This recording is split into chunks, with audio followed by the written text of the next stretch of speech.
Okay, thank you, folks. Appreciate your patience so far. We have a few more minutes worth of stuff. What we're going to do is we're going to have a four-person panel for answering questions. And I wanted to introduce the first person who's going to be coming up here today. A very special guest is with us today. Today we have Mr. Matt McCauley, one of the two men who's responsible for recovering the airplane from Lake Washington.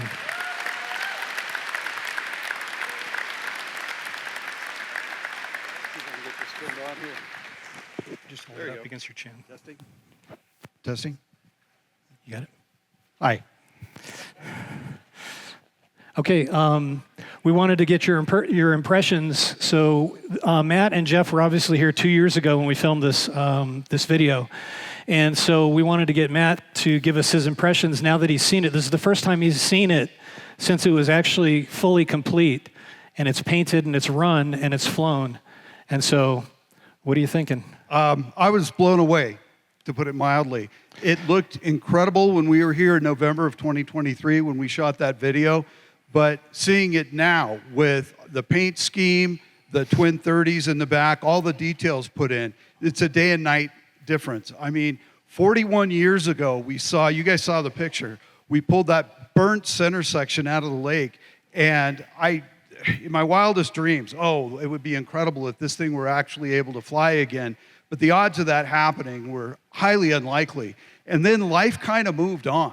You know, we went to college, I went to law school, we got married, we had kids, we both actually have grandkids. You know, I didn't think it was ever gonna happen. And it was in a variety of stages for a while where things took a long time. But after the Slatterlys got involved and started putting the resources into this plane, the team out here at Westpac and the museum, the energy here is what made this happen. I mean, we pulled up a total of 5 Hulks out of Lake Washington back in the 80s. 3 were Helldivers, 2 were Wildcats.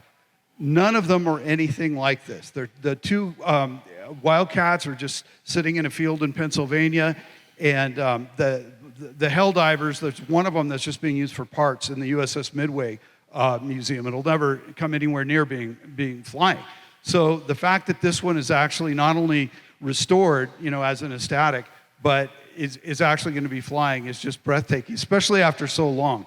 Because I'm 60 now, I was starting to wonder, is this ever going to happen? So it really did. So I'm incredibly grateful to all of the folks out here in all the different capacities that made this happen. Okay, thank you.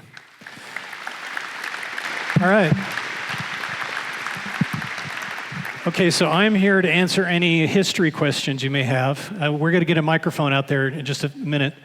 Matt is here to answer questions about the recovery, the finding and recovery, and the legal case. Mr. Bill Klaers is here to answer your questions about the restoration because his company is the one that finished it. And then we also have our pilot. Did you want to introduce Charlie? Yeah, we'd like to bring Charlie Hainline up.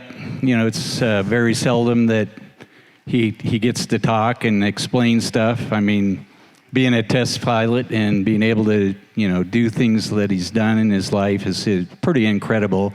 He's a great guy. We're honored to have him here in the museum. So we wanted to let him do a little talk, and then you guys can go to the questions and answers. Well, thank you. Is this on? Yeah.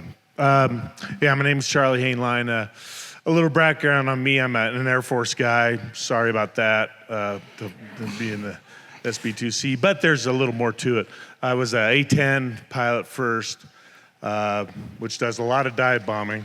So I got a little bit of that. Thank you. Then I flew F-117s, a stealth fighter, for a while, won 2 tours. After that, I did a Navy tour, and I did an exchange in the F-18 Hornet, so I got to land on aircraft carriers.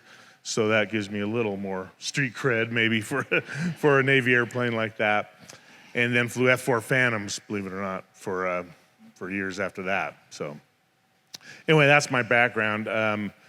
I was super, super fortunate to have the opportunity to fly the airplane for the first time since, I guess, it became a fire trainer for the Navy, but before that. So that's a lifetime check in the block for sure. But that's kind of about it.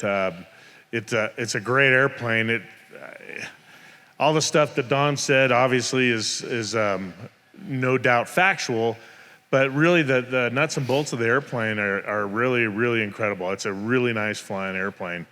So I think it got a really bad rap, and I think Curtis being, but procurement hasn't changed from 1940 to now. I think it's been a bad deal from the get-go. But so I think it got a bad rap for a lot of reasons. But I've flown the SBD quite a bit, Dauntless, the TBM Avenger quite a bit, and I can't say quite a bit, but I got about 4 or 5 hours in this airplane now.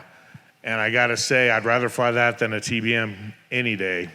so TBM fans don't judge me, but it's just a really nice flying airplane, much nicer than a TBM, a little faster actually, I think, and it's just a pleasure to land, and it's just a neat airplane. And kudos to Westpac. I mean, I think the only problem or the only squawk I had on the initial flight was the RPM was maybe 50 RPM too high, which is about a half a turn or so on the Governor. And I shouldn't even say that now, but knock on wood, that's it. I mean, it has been a great airplane. That's testament to Bill and Alan and Scott and everyone and Dave who all worked on it. So, great airplane. Hey, so I guess we're ready to go to questions. So if anybody has any questions, they want you to get over in the limelight, Charlie. Got one over here.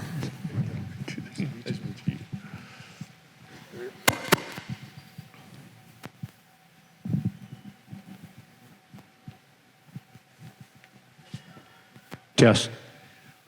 Sir, I actually have 2 questions. Sorry, but the pilot, sir. Yeah. With all of your aviation experience, flying modern aircraft, if you will, when you get in something like this, where do you begin? Do you just kind of look around and determine what's what, or how do you know when you get in the pilot's seat, kind of what you got to do? Where do you start? How do you? I mean, is it like riding a bike? You just jump on a bike, or do you have to prepare? Do you have to study? What do you have to do? Great question. YouTube, actually, somewhat. That is a great question. Well, obviously you read the book. The books back then weren't really well written or detailed like they are now. So the good thing is too, I've been involved with the museum for a little while on the flying side, so I was able to come and watch it being built. So I kind of sat in it as a Hulk, as they're getting it going, learning a little bit about the systems. So, but it's basically a systems thing for knowledge before you fly a new airplane like that you haven't flown before. So once you get the systems knowledge, the good thing about this era of airplanes, especially Navy airplanes, that I've found by flying, I've flown almost all the World War II Navy single-engine airplanes, is that they almost all fly about the same as far as handling characteristics. And that's probably comes from the requirements that the Navy puts out, landing speeds, takeoff speeds, basically.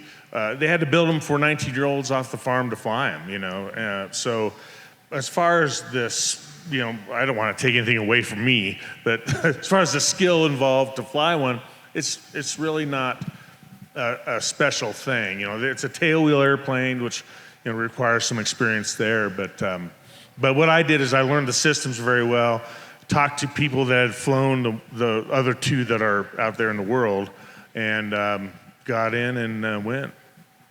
Okay, thank you. And my last question is, you raised this airplane, but it had no engine.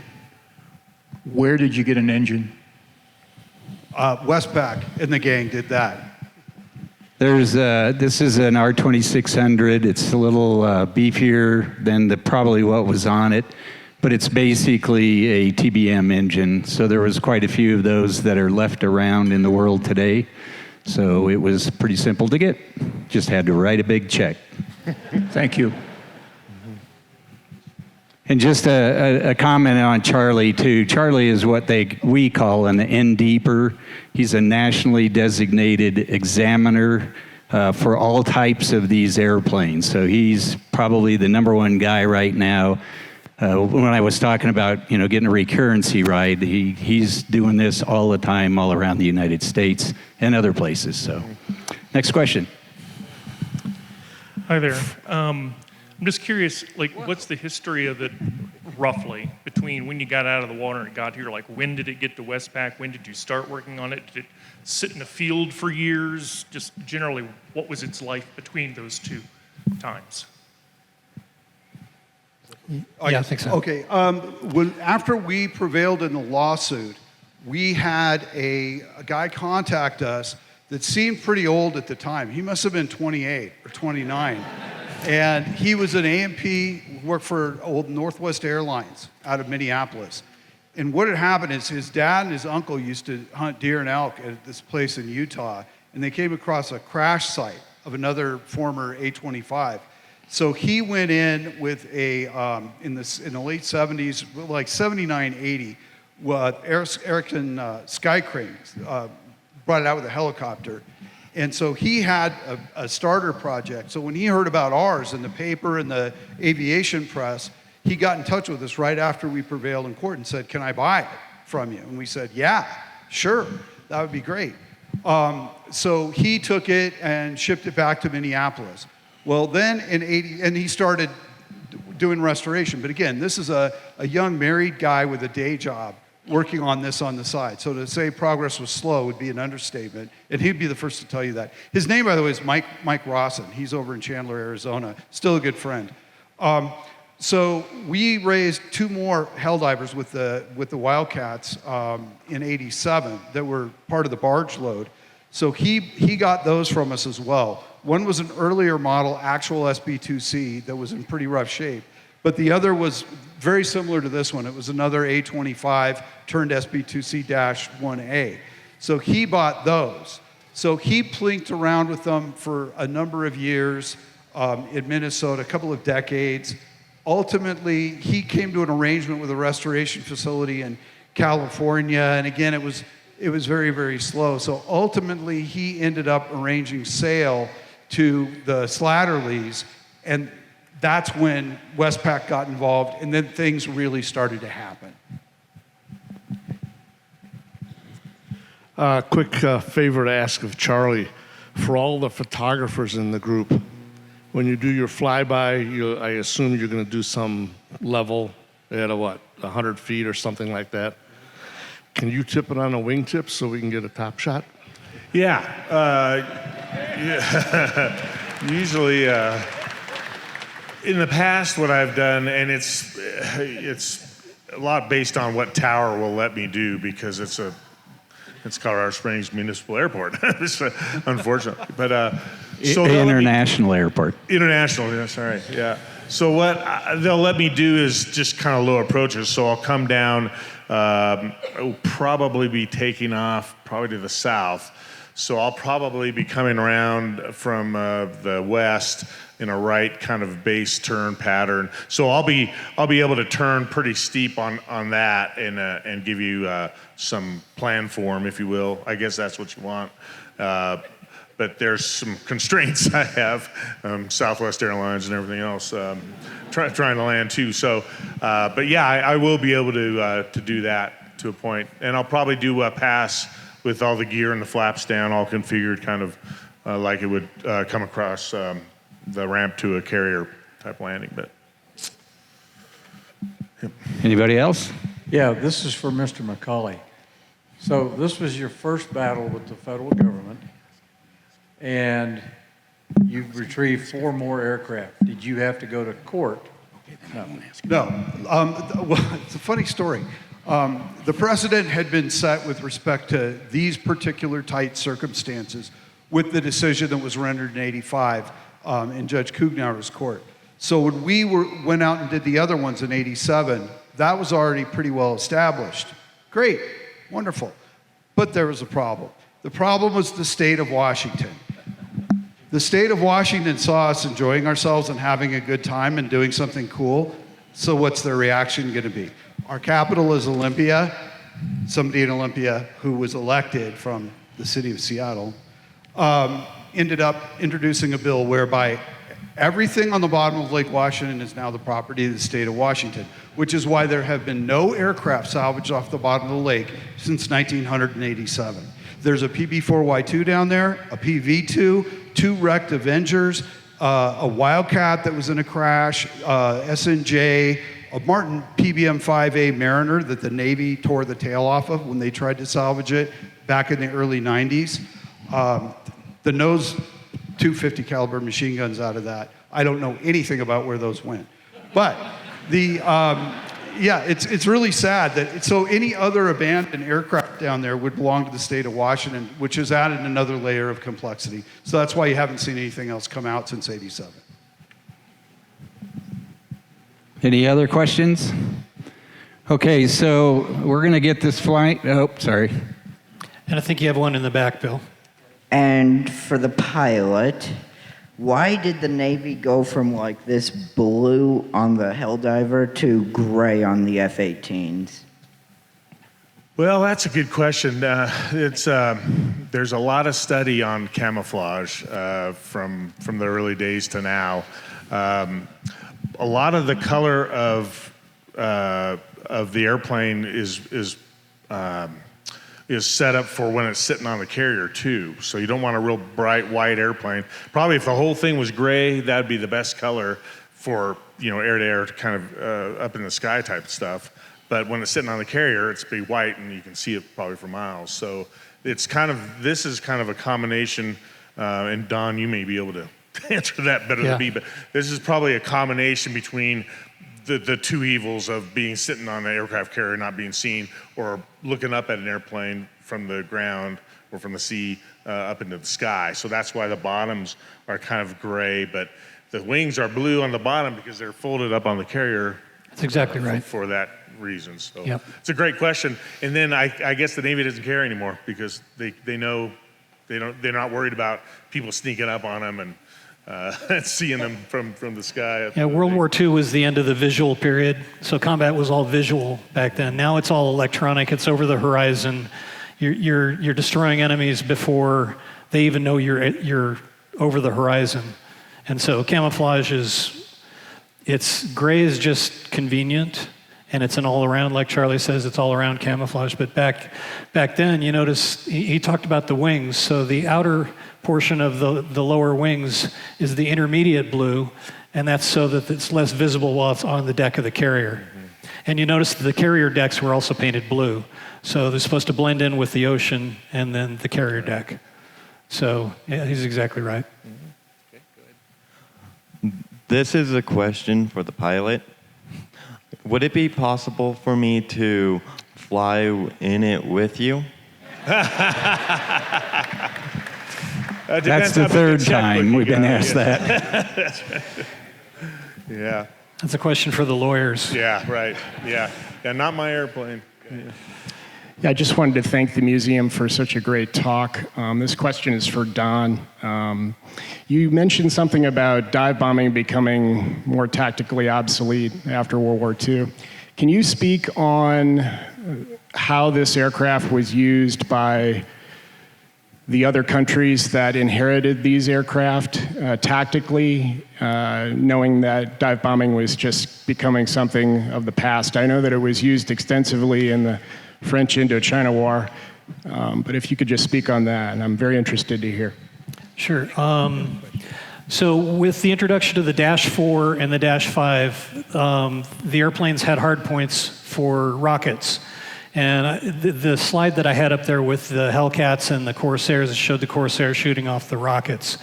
So the rockets became more prominent. And then, like I said, the fighter bombers would drop the bombs. So by the end of the war, the Navy had become very much more proficient at coordinating their attacks on shipping. And so the fighters would go in first, and using rockets and machine guns, they would strafe the decks of the attacking ship. And that was to suppress the anti-aircraft fire. And so then the Helldivers could roll in and the fighter bombers, and they could drop bombs, and the Avengers could drop torpedoes. And if they do this all at the same time, the captain of the ship has nowhere to turn. And so that's why you notice in all those 3 examples that I showed you, it took like 10 torpedoes and 8 bombs to sink a ship, a warship. So by the time in post-war, all those countries were flying the Dash 5, which was equipped with the rockets, so they could use those. And then they were still using dive bombing. It was still relevant, especially when the target doesn't have a robust anti-aircraft capability or a robust fighter capability. And so those other countries still found the airplane relevant.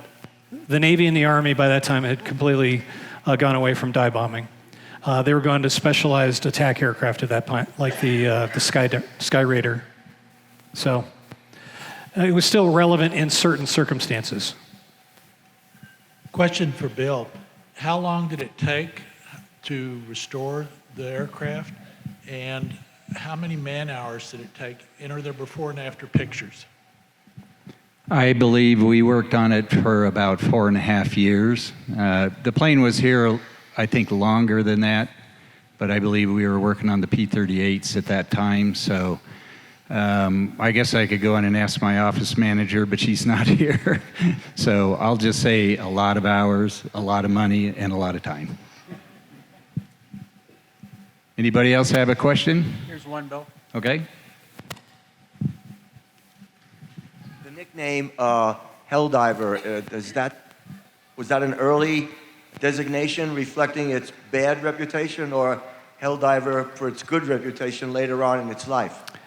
The Helldiver name was carried over from several aircraft prior. In fact, you notice the SB2C was the immediate namesake of the Helldiver. There was another aircraft at least before that, at least one other, that was called a Helldiver. So that was a tradition that Curtiss had. So the Navy was happy to continue the tradition with the Helldiver. It was a positive association. So the Curtiss had been building dive bombers for the Navy for some time. And so they just kept the name. It was a marketing thing.